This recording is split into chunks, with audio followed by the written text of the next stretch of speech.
with Super Bowl winning Bears guard Tom Thayer and former Bears quarterback Jim Miller. I'm Jeff Joniak. Thanks to our producers, Dan Barilli, Jordan Tredup, and Katie Fox. And producing tonight, Kendra Smith in the ESPN studios. Our executive producer of the Bears Radio Network is Eric Ostrowski. Coming up, a couple segments, an interview I did here at the Combine with Greg Kosell of NFL Films on the Bears and more. A lot of high praise for Ben Johnson. And this week, boys, first of all, how's everybody doing? Tom, Jim, what are you feeling?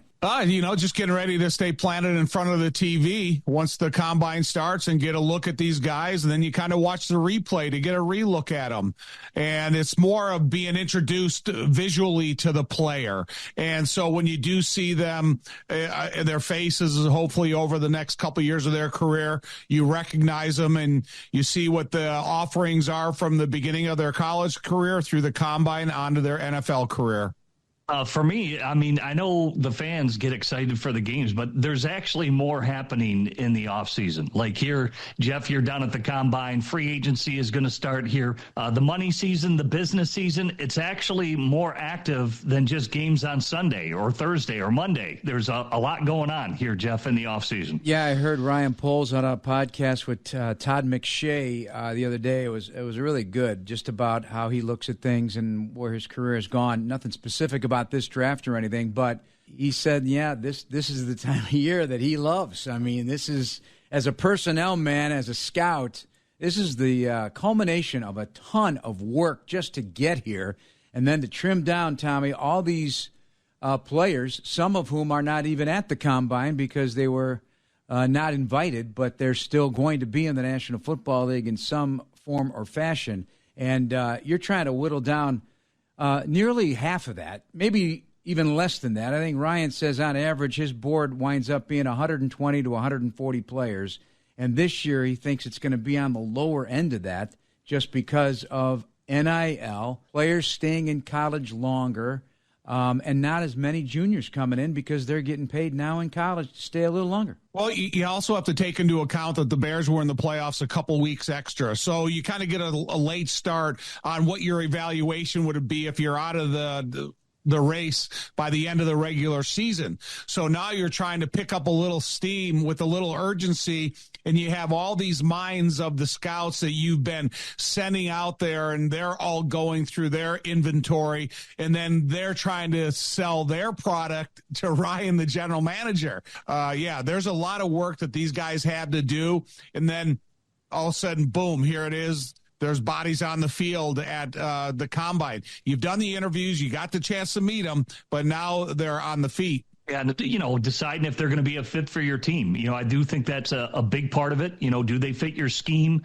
physically? Do they fit your organization and what they bring to the mental side of it, what they represent personally? So all those things are going to have to be uncovered. And it's not just for the draft picks, it's going to be for the free agents. You got to identify the right guys. Here, we already pointed out New England. Look at the 25 free agents that they signed last year, and clearly they targeted the right guys, not only for the pay structure, but for the fit that they'll be for the team schematically and what they bring in the locker room as well, and what they bring the organization as a person. And you like to have flexibility, and that's where the Bears are looking at right now. Ryan looking for flexibility for now and in the future to take advantage of opportunities. And that is also the trade market and free agency. And so this was a quote from him this week. We will be opportunistic with any trades with guys coming or going. And if there's a guy coming in that has a bigger contract, that'll create another set of transactions. So, the names that have been circulating here, obviously, Jim, you mentioned Tremaine Edmonds, and there was a report that he has been given a green light to seek a trade. The Bears have not said that officially, but they have to cut down some money on the cap to get themselves straight for the start of the new league year here coming up on March 11th. And then the talk of Tyson Bagent, the number 2 quarterback for the Bears. There has been more talk about that this week than anything else that people are questioning me left and right. Would they really trade Tyson Bagent? And when you consider that I don't think anybody thinks, Jim, that there are 32 starting caliber quarterbacks in the National Football League, the never-ending search and the carousel spins, and I hope they don't trade him because I love that kid. Well, it's a credit to Tyson. Here he's a small school kid coming from Shepherd, but when he had the opportunity to play, he certainly maximized it. I know when you look at Ben Johnson, he has praised this young player extensively, just how he works. He's a grinder, how he understands the offense. And so for young quarterbacks and teams that don't have one, I would think Tyson Bagent would be an interesting guy to bring in your building to compete. It'd be a step up for Tyson Bagent. He knows that maybe his die is cast in Chicago as a backup to Caleb Williams. They would get assets. And that's what a lot of teams want. If you clear the $15 million salary of Tremaine Edmonds, you're going to get something in return rather than just releasing a player and getting nothing. And that'd be the same for Tyson Bagent. And who knows, maybe then the Bears can dive into the draft again this year and draft another young developmental quarterback to really settle in behind Caleb Williams. So it'd be a win-win, as you just said, Jeff, for the team if they're able to accomplish all those things. Tom, we have not talked a lot about this, but it just occurred to me that it was an oversight a little bit because we're talking about the linebacker position in Edmonds. We got to remember that T.J. Edwards is still is going to be rehabbing his injury, but Noah Sewell had that late season Achilles, and they cut Amanag Bangamiga. Ruben Hippolyte was a high draft pick when you look at it, a fourth-round pick. Didn't get a lot of playing time last year, so they have to see where he's at. And DeMarco Jackson's a free agent. So linebacker is something that we keep talking about, defensive tackle, defensive end, and safety. It's every level of the defense. Right. That's priority number one is safety, linebacker, defensive line. And do you have bodies in place on the defensive line that you could go to battle with? And but when you're looking at you need 5 to 6 linebackers, the starters, and then the contributors of special teams. In the safety position, you need starters and you need contributors to the special teams. So this is not just a one-tier job for any of these positions. They have to have multiple roles within the defensive scheme, but also the special teams responsibilities that they're going to have to play. All right, boys, we're going to take our first break. Bears Weekly will roll on with Greg Kosell from NFL Films. That'll be coming up next here on Bears Weekly on ESPN 1000 of the Bears Radio Network. Welcome back to Bears Weekly, a Chicago Bears production on the flagship home of the Bears, ESPN Chicago. This segment of Bears Weekly is brought to you by IGS Energy with Tom Thayer and Jim Miller, Jeff Joniak, as we introduce you to some of the thoughts from some of the analysts, guys who really scour the NFL draft and the NFL season, and one of them is Greg Kosell, veteran who is a tape junkie at NFL Films, and he got a real good glimpse of the Bears and Caleb Williams' outstanding performance in 2025. Here's part one of our conversation with Greg Kosell. There's not 1,000 route concepts. Most teams run the same stuff. It's how you get to it and the precision with which you run it. Okay, so if a route calls for a receiver to make a break at 12 yards, I'm just using that as an example, you have to coach it and make sure the player always does that at 12 yards. If he does it at 10, the spacing of the route, which, by the way, I think is a Ben Johnson, what he does exceptionally well, the spacing of concepts versus zone coverage. I think he's as good as there is in the league. But that comes from detail and precision, because if guys don't run it at the right depth, then all of a sudden receivers might be too close together, and that muddies the look for Caleb Williams, because it's all about, I'm talking about zone, obviously. Man is different, But zone, it's because what are defenses trying to do in zone? They're trying to minimize space and take away what they know to be the stress points. What are offenses trying to do versus zone? They're trying to expand space and put defenders in conflict. So, if guys line up wrong or run at the wrong depth, all that goes out the window from an offensive standpoint. Yeah, from my recollection, at some point in the season, whatever analytics are out there, right. route separation, the Bears were at the top or near the top for many weeks of the season. Right. Is that to what you're referring Well, to I think particularly particularly zone. Like I said, man is, you got to win your matchup. Very often in man, the quarterback is told, hey, pick the best matchup you like based on what But zone is you've got to be able to.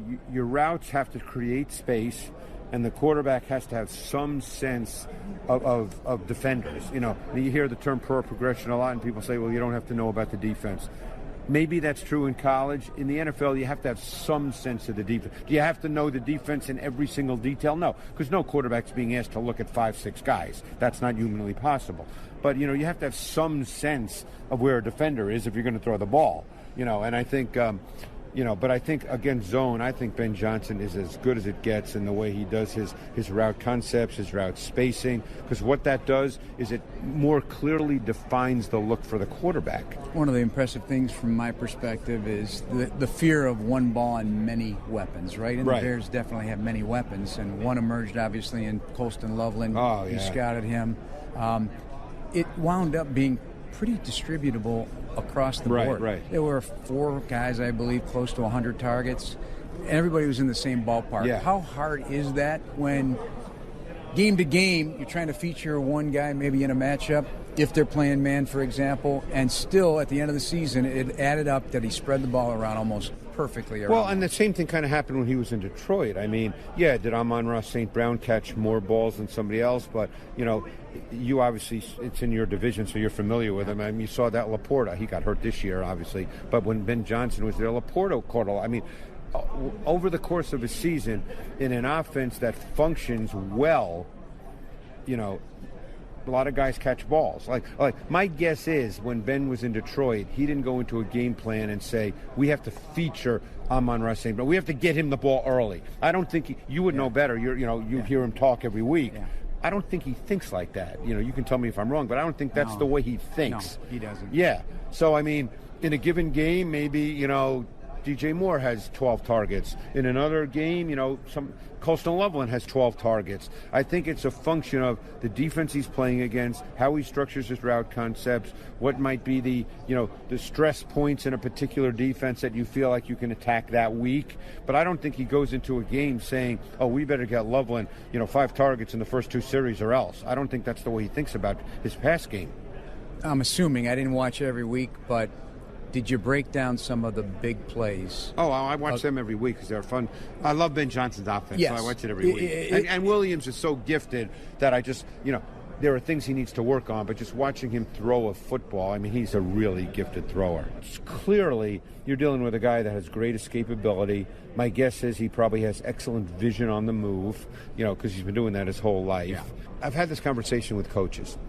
There's no right answer to this. It's very hard when a quarterback has excellent improvisational ability to find that balance between running the offense and leaving, because it's just a fact that quarterbacks that have great movement ability will leave early at times and disrupt the timing of the pass game. Mm-hmm. And they'll leave, the term we use is they'll leave throws on the field. But on the other hand, you don't want to tell Caleb Williams, never leave the pocket. So even coaches struggle with what's that balance. What's the balance? What do you tell Caleb Williams? I mean, it's like a running back. Yeah, running backs, great backs. You call a play, the first 2 or 3 steps are clearly designed based on, what the play call is.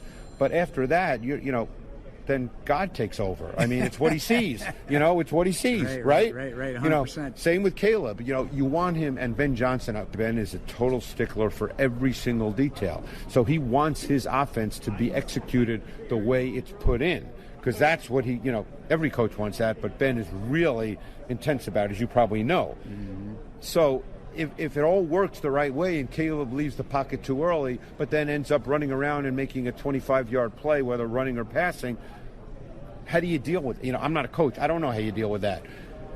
My guess is Ben would probably say that, hey, he wouldn't get mad at him and say you did a lousy job, but he'd say, hey, we put this play in, we had what we wanted, just next time you got to, make that throw. But he's not going to say to him, don't ever move. No. So there's a really fine line there.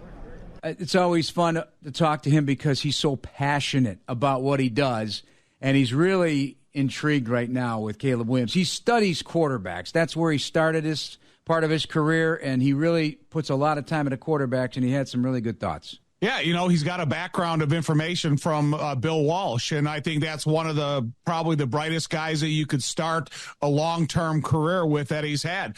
Greg Kosell is a super wise evaluator. He breaks down the description of plays and defenses very well. He's got his pulse on college and NFL football, so I think you kind of always feel brighter about the game of football when you do get a chance to talk to him or listen to him talk. Jim, did anything stick out to you about his assessment of Caleb Williams and how Ben Johnson is working with him to get to an elite level? I know we talked about wide receiver depths of receivers there that he broke down, but a lot of that is going to deal with Caleb when he needs to release the ball, his footwork, and that to me is really going to be Caleb's whole offseason. It's got to be focused on his footwork, the timing, the rhythm of the passing game for him to get a higher completion percentage. It's really about his balance and his footwork, in my opinion. It's footwork. Again, the timing and the precision of the footwork. When to release the ball, when that back foot hits, you hitch and you throw, and the timing of the route. And that's going to be a lot about Caleb Williams attacking this offseason and his footwork to get that precision that is needed to up that completion percentage. All right. One thing great that I think Ben does is when you talk about precision affects everybody, even the running game. When you look at the difficulty of motion by the tight end and how precise they got to be in place to make their block, or else if you have a pulling offensive lineman, and how precise they have to be in their point of attack. So precision is not only passing, it's the entire offense. Definitely. All right. And we will pick up that part of the conversation with Greg Kosell when we return here on Bears Weekly on ESPN 1000 of the Bears Radio Network. Jeff Joniak and Tom Thayer chatting about the Bears. It must be Bears Weekly. Well, if it's Bears Weekly, it must be the home of the Bears, ESPN Chicago. This segment of Bears Weekly is brought to you by Athletico Physical Therapy. Visit athletico.com to request an in-clinic or virtual appointment and start feeling better tomorrow. With Tom Thayer and Jim Miller, Jeff Joniak. Here's part two of our conversation with Greg Kosell from NFL Films. Really impressed with the running game and taking a look at Dennis Allen's defense. I think Ben Johnson, this is old school, but, you'll remember because, we're a little older. Some of the things he did in the run game with pre-snap movement made me think of Joe Gibbs in the Washington Redskins in the 80s, when Gibbs did a ton of pre-snap movement, and he did it not so much for the pass game, but for the run game. Like, I think back to the Eagles game this year, where they ran for whatever number of yards it was. The Black Friday game. That was a pinnacle moment, honestly. The run game was outstanding. But the pre-snap movement was so effective in the run game because it changed. It dictates run support. It changes run support. The numbers, right. I mean, I've learned over the years, football in many ways is a numbers game. Yeah. And I thought, Ben Johnson does a great job with it. Just like the McVays and the Shanahans, they do a great job with pre-snap movement in the run game. Most people, like I said, think of pre-snap movement pass game. Receivers run across, but in the run game, it's really important. Right, blocking on that team from everybody. Yeah. And Ben made it clear. Right. No block, no rock. Right. Tight ends, backs, wide receivers, and they all did it. It was beautiful. Yeah, no, it was something. And I think he did that exceptionally well, and that's something probably not a lot of people think about is the pre-snap movement in the run game, but I think Ben Johnson does a great job with that. All right, let's talk defense. Dennis Allen did a terrific job. Dennis Allen loves speed, and he loves length. Right. So he's probably going to be looking for that at all. I bet every coach loves that. Yeah. We like big guys who are fast. Right. Yeah, as opposed to small guys who are slow. But you know what I appreciated about what he did, though? Yeah. He did make the most of what he had. Without question. And he enjoys the versatility and the mixing and matching, and he created a lot of packages. Yes. C.J. Gardner-Johnson came in. You know him very well. Yeah. That made a big impact. Deshaun Wright came out of nowhere. He had one NFL start, and look what he winds up doing this year. He's a free agent. Yeah. He may not be back. I know. That is true. But it's a credit to a coach that can get creative, don't you feel? Without question. And you've known Dennis for a long time. And he's a great... one of the things I always ask offensive coaches when I get a chance to talk to them, and, I always say, hey, of the defensive coaches in the league, who are the ones that, in a sense, give you the most trouble? Dennis Allen's name always comes up. I mean, he's really good at what he does. And in many ways, when you look at a Dennis Allen defense, I bet he coaches it really well because it's sort of the illusion of complexity, but it's simple for the player. You know what I mean? Yeah. That's the key. Allowing them to play fast. Correct. And I think he does a great job with that. So we'll see what they do with free agency in the draft, because obviously, that defensive front, including the linebacker position, they need some players. In an ideal world, certain guys are probably better as rotational players. Have you done enough work to speak intelligently about any of these top defensive players here at the Combine? Especially some. Up front. I've done like the main guys that they're probably not going to get. Yeah. I've looked at Reuben Bain, I've looked at David Bailey, I've looked at the Ohio State guys. I've actually looked at 3 safeties too, and again, the Bears are going to draft. They probably draft what? 25th. Yeah. 25th. So this is a draft where I think some players who may not be viewed as first-round grade players will in the first round, because it's not going to be a big quarterback draft. Right. So people aren't going to be pushed back. So I've done, obviously Caleb Downs won't be there at 25, but you got the 2 other safeties I've done are the Toledo kid, McNeil Warren, and the LSU kid, Halsey, who I really like. Have you done Thieneman? I did him last summer at Purdue. I have to do him now at Oregon. I like him too. Yeah. I try to get a baseline of guys in the summer who'll be in the next year's draft, and then I come back obviously and see him.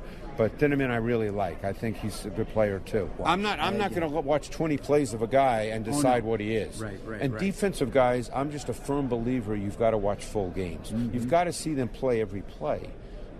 Not just their good play. You got to see them watch every. You got to when you play. finish your work for the NFL draft, and say it's the top 10 defensive tackles, top 10, right. You will have watched how many full games of each of those players? At least 4 or 5. Wow. At least 4 or 5. Then, depending on the player, maybe more. Because he might be playing against, very draftable centers or guards, and I want to see, certain matchups. When you're done, yeah, you can close your eyes and see that player. Yes, that's the beauty. And then at that point, I'm not swayed by anything I read or like I've done 12 wide receivers. I'm done with them. No matter what kind of conversations I have here, and I love when people see it differently, because I'm not one of those guys that thinks, hey, I'm right and you're wrong. Right. But I'm not going to then go back and say, oh, well, I spoke to so-and-so, and he sees this guy differently, so I better change what I saw. I'm done. This is what I think. This is what I saw. It's not a hot take. It's not, this is what the tape showed me.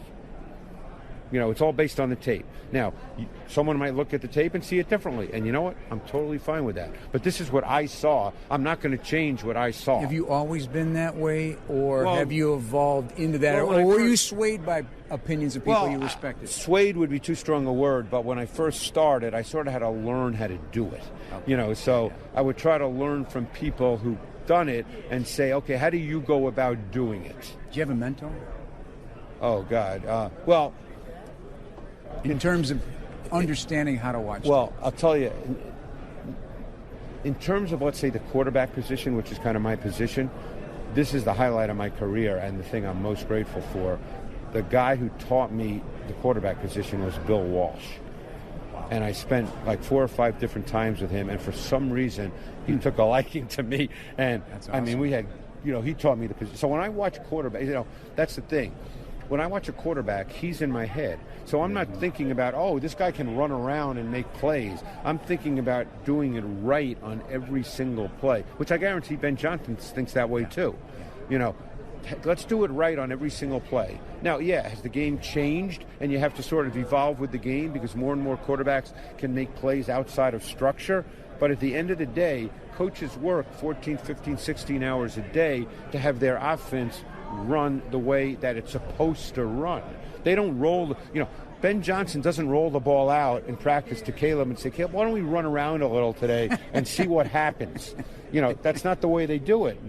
No. So Bill Walsh is always in my head about doing it. So when I start, like, for instance, evaluating quarterbacks, I'm looking at their drop, their feet, their set. Do they plant? Do they, I'm looking at every detail the way I was taught. That's fascinating. So, and I guarantee someone like Ben Johnson's doing the same thing. For sure. Yeah, because that leads to consistency. Let's do it the same way. Look at Tom Brady. Tom Brady, and I don't mean this word in a negative way at all, but you could almost say Tom Brady played at times like a robot. Like he did everything the same way all the time. You know, the mechanics were perfect, unless the defense truly forced something different. But the mechanics were the same all the time. I mean, think back to, like, the Troy Aikmans of the world. Everything looked, so, he did it, it just looked so fluid. He did the same way all the time. That leads to consistency. So, again, some of the things you guys touched on in the first part in our last segment, but he was really impressed with Kyle Monangai, too. That's a part of the conversation I couldn't fit in for time constraints, but really impressed with Kyle Monangai. I had a friend at Rutgers that clued him into him last year, a while ago, about how he runs in those dirty yards that we talk about with Coach Johnson all the time. But he's got a long relationship with Dennis Allen, Jim, and so his knowledge of what Dennis seeks in the defense at all three levels is pretty clear. So he understands exactly what the Bears might be looking for in the draft. Yeah, I think, for Dennis, it really is about versatility and flexibility. I remember last training camp where he had the linebackers switch. He wanted the linebackers, Edmonds to learn the middle backer position, or Edwards, to learn the middle backer position, Edmonds to learn the weak side linebacker position. You got, safeties that are going to come up and they're going to be at point nickel players close to the line of scrimmage, blitzers, and so I think it is about versatility. He provides a lot of looks, and if you don't believe me, go look at that Rams game in the playoffs. I swear, I don't think Dennis Allen ran the same defense twice in that contest. Had free blitzers on Matthew Stafford, so he brings an array of blitzes, a lot of defensive looks, a lot of confusion and chaos that he creates up front for offensive linemen in their protections, and obviously look at the turnovers. And that talks about, really coverage flexibility and what he wants to do defensively. So I think he's well respected. He's earned that reputation with his years of experience as a defensive coordinator in the league, and I think he knows exactly what he wants. One thing, Jeff, that I took from Cosell when he was talking about Dennis Allen is when you get complimented by your peers, when you go back and you have that long time inside the NFL of watching film and interviewing different coaches, and they ask him about one of the more difficult defensive coordinators to get ready for, and they all bring up the name Dennis Allen. I don't think there's any bigger compliment that a coach can have than being complimented by the guys he faces week in and week out. All right, boys, we'll take another break. Come back in segment number 4 of our show tonight, Bears Weekly. We'll look at one of Tom's favorite topics. It's arm length. Yeah, arm length. That's coming up next on Bears Weekly on ESPN 1000 of the Bears Radio Network. Welcome back to Bears Weekly on the Bears Radio Network. Here's your host, the voice of the Bears, Jeff Joniak. This segment of Bears Weekly is brought to you by IGS Energy. Jeff Joniak, Tom Thayer, and Jim Miller. I'm laughing because Tom, I teased him. I teed him up. These are not quite Tom's thoughts. That's the next segment. But the early numbers are in for the defensive linemen, Tom. They all got measured, and they've been trickling in over the course of today. And one of the big topics that blew up X, or what we used to call Twitter, Tom, that you're not on, is the arm length of a couple of rushers. One of them of note is Reuben Bain of Miami, a player that I absolutely love because of his violence, his physicality, and his leverage ability, his no-quit, his resiliency, playing the football.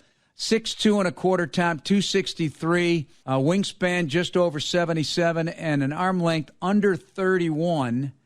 And the tweet was, small hands, short arms.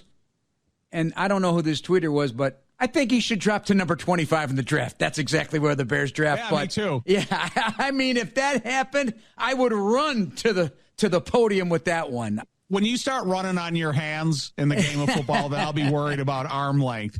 Until then, and if it's about your feet, your explosion, your top end speed, your ability to disengage, all those types of traits that, come into play when you're talking about real reality football and not just a bunch of mannequins up there and you're measured up to a system and that's how you're going to play because he's got 33-inch arms. It doesn't matter, and it makes me glad I'm not on X when that's the type of stuff you guys talk about.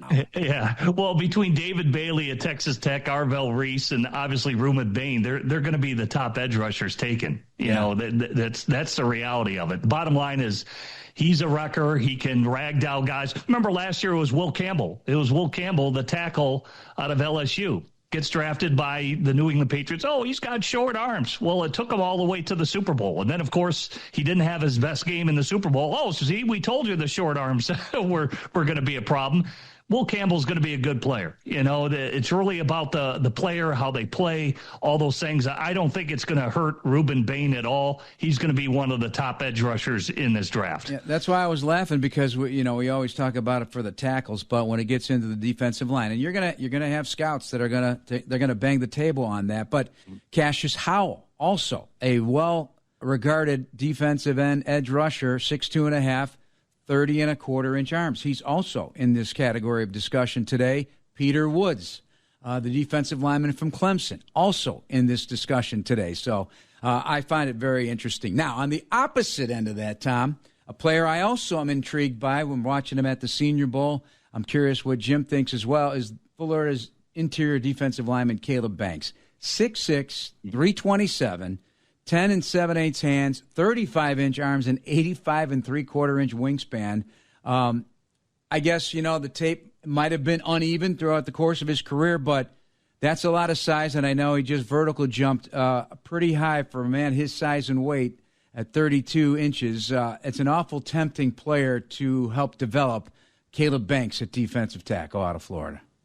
Measurements that are really important when you talk about that position specifically is the anticipation of the snap count, his get off, his ability to engage and disengage quickly. So the football traits that you have to pay attention to, you haven't discussed them. You just talk about the different measurables that he has. And I remember that when I was playing, there was a guy that played for the Cleveland Browns. His name was Dan Pike. He was a defensive lineman. His last name was Pike. And he was one of the most intimidating looking guys I've ever seen in my life, but he had no snap count anticipation. And we were playing against him both in training camp and the regular season, and he was so slow off the ball that all of that intimidation of his look, it didn't matter. So it is about how these guys play football and then how they get into the different skills of the specific positions that they need in order to be the player they're measured to be. Yeah, he's been an inconsistent player at Florida. 2024 tape is pretty good. 2025 tape, he's inconsistent because he had the broken foot. Now, what leads to that inconsistencies? All the things that you mentioned, Tom, in terms of quick twitch, he's got that power. He can blow guys back off the ball. But then where's his consistency to finish? And teams got to tap into that. I think they know he's ultra talented, but what are his go buttons? I think that's really the big thing you need to learn about Caleb Banks. Every player is going to have their go buttons. Find out how much he loves football, what intrigues him about it, what can you would do as a coach to motivate him to play at a consistent level? Because when he wants to play football, this kid is extremely talented. He's still going to be a high draft pick, whether that's first or second round. His medical and all those things will probably decide it. But his top tier talent is pretty good. And what you see, he's got all the traits, as you mentioned, you have to be a pretty darn good football player, but can you tap into it consistently? One of the players I'm intrigued by is Bain's teammate at Miami this past season, Akeem Mesidor, but he is an older prospect. He had a career at West Virginia as well. Tom, I'll start with you. Does that something that you have to consider because when he gets to his second contract, he's going to be 30 years old? Or do you only care about what he's doing right now? You're getting a very mature player, and I'm going off of what Ryan Poles wants from what he hears from Dennis Allen and what he hears from Ben Johnson, the violent, smart, resilient, competitive, loves football type players. He checks all those boxes right there. So I'm intrigued with this player who could be in that Bears vicinity when they pick at 25. If he's older and mature and he's an immediate contributor, man, you are clear. You're checking a box immediately. You don't have time to sit there and take a player who may be a year or two younger that doesn't have the experience and take 2 years developing him.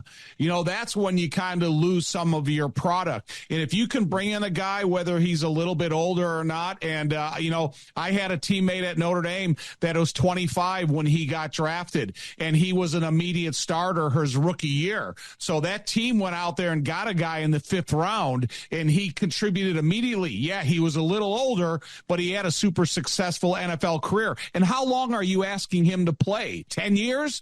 Give me 5 to 6 years out of him, and then I feel that draft spot is a win. Who are you referring to, Tom?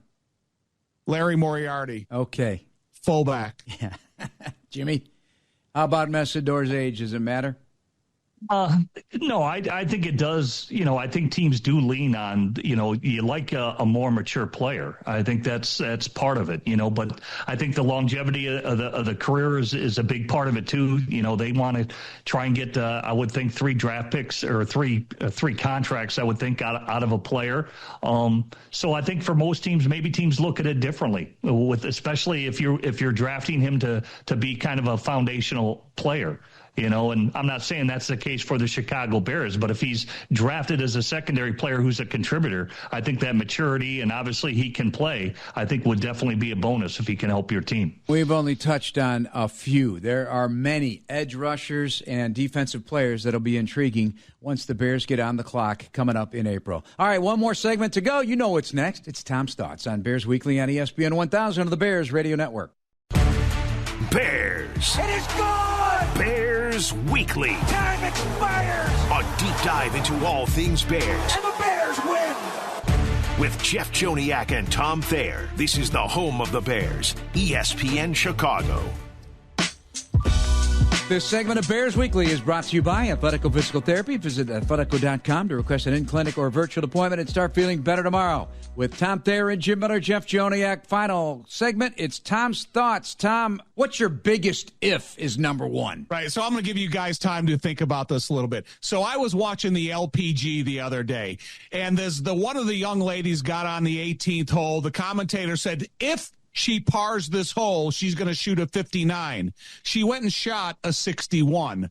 So what is your biggest if for the Bears next year? Mine is they were 29th in yards allowed, 361.8 yards.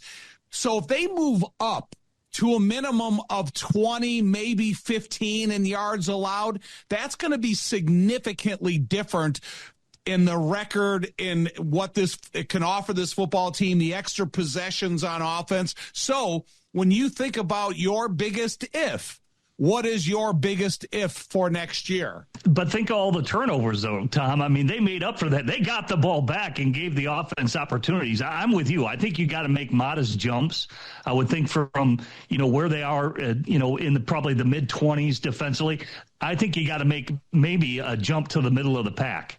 Middle of the pack, if not more. Your if can be completely different, because you kind of brought up an if Caleb increases his completion percentage, then that could be your if. This was just my if when I look at everything from the Bears this year. Yeah. Well, I think if you can make that jump defensively, like you said, up to the high teens, mid teens defensively, and still continue those turnovers, that would be tremendous, right. Because all those turnovers are giving their offense more opportunities. I don't know if you can eclipse what they did turnover-wise defensively last year. It's kind of a anomaly what they were able to do. We'll see if they're able to do it. That's certainly going to be the standard of what they're going to want to build upon, but whether you can match that total again is going to be difficult to do, because opponents are going to be aware of how ball hungry the Bears are defensively. They certainly are aware of it. I'm going to go if the Bears can average 10 more points per game during this season, they will once again be a playoff competitor and possibly a Super Bowl competitor if they can manage to get at least 10 more points per game. I don't care how you do it, special teams, defense, offense. I know it doesn't sound like a lot, but in this league, the way defenses are playing nowadays, despite these great offenses, evidenced by the Super Bowl with Seattle, the last couple Super Bowls, those defensive lines, both Philadelphia and Seattle did some amazing jobs. So if you can get 10 points per game more, how about that one? You guys buying that? I like it. All right. Yeah, and they are capable of that. It doesn't seem like a title shift jump that you got to take. Just 10. All right, which leads me to a number and times number 2 here. Don't buy in the 40 aisle. Don't buy in the 40 aisle of the grocery store of NFL selection process. I'm assuming you're talking about the 40-yard dash number.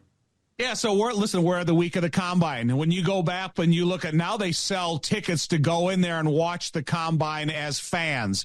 And you look at their reaction after a guy runs a 40. Tom Brady, 5.24. Anquan Bolden, 4.7. Yeah. Travis Frederick, 5.58, 5.6 basically. And Deltha O'Neal, a corner that was 4.6. So if you go look at some of the fastest 40s in the history of the Combine, Chris Johnson is really the most productive, fastest 40 guy that there's been. So don't sit there and pay attention to only the 40s, because that's really not going to tell you a lot. The longest play for the Bears this year was a 65-yard flea flicker. And so you really don't get the frequency of, running 40s. It is nice to see, and you get to, they put in all those superimposed guys that have run it in the past and stuff, but I just don't think that you can only go in the 40 aisle and buy your football team. Yeah. Well, they do want to increase team speed, though. That's all every coach does, right, Jim? But here's the difference, Jeff. I mean, Tom's right. It's not about the 40. But your 10-yard split is important. Yeah, correct. Your 10-yard split is going to be important.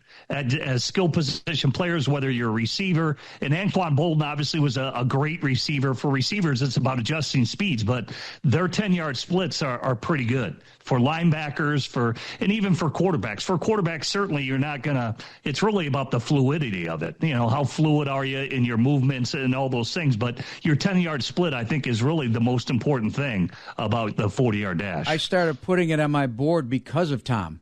Everybody's 10-yard splits, including offensive linemen and defensive linemen. And you don't care really what a 40-yard dash for an offensive lineman is, but you do for a 10-yard split, correct, Tom? Yes. Okay. All right, last one. Watch the hips. So if I could go to the Combine and I could have a camera on every single player of every single drill, no matter who you are, quarterback to tackle to receiver to defensive back to linebacker to defensive lineman, and if you only had a focus on their hips, it could tell you a lot about their playing ability. Because if you get a cornerback that's slow to swivel his hips, I don't know if he can play. If you get a quarterback that swivels his hips equally from the right to the left, you know that he's got a good foundation of throwing. An offensive lineman, an offensive tackle, the way they come and they move their hips when they're getting into that blocking position in pass block, in an offensive guard when they're going to second level, how they use their hips to block a linebacker, and then the details of the defensive football players. The hip ability is more important than maybe any other drill. But listen, I like the 10. I like the explosive drills. But all these on your feet competitions, it's going to be hip related. And so that's why you see a lot of evaluators that bring the hip into their evaluation of these players specific to their position. Yeah, I loved it last year because they brought back the sleds for the tight ends. Yeah. And Tom's right. Like when you see a tight end strike, say a defensive lineman, either, a defensive end or say a linebacker, it's about the hip drive and you watch them push that sled 10 yards up the field. It's all about the hips. How they transition, how they explode, how they're able to get movement and push that sled up the field. It's all about that power of the hips and how they're able to transition and explode. So believe it or not, some of the old techniques got reintroduced the past couple of years, and I like having the tight ends on the sleds. I thought that was awesome last year. If somebody's tight-hipped, it's a target on defense. So, And every single position, from kicker to punter to quarterback to guard, every single person, there is a hip evaluation that goes into it. No better week to talk about it than the Combine. Yeah, and just for the sake of it, because, Tom, I always fall in love, right? I fall in love with a certain player every year at the Combine. I'll hear about it later. That's your guy 5 years later, Antonio Winfield Jr. You know the names, Tom, right? So mine right now, and it's not just because he has a Ditka-type mustache, but Chris Rodriguez, I love that player. And people are already, Jim, trying to say, well, that, he had a pro defensive line in front of him. That guy's a leader. He is smart, and he is nasty at the linebacker position. Forced fumbles. He does the peanut punch. Yeah. So Chris Rodriguez, Texas Tech, I got your eye on you, buddy. All right, that's okay. You like that, Jim? You like that? I do like that. I mean, much like Ditko, he's going to challenge guys to fights and tell them when and where to show up. I like that. Yeah, he's got a grown man's mustache right there. That's for sure. At the age of 23, I can't grow one at the age of 63.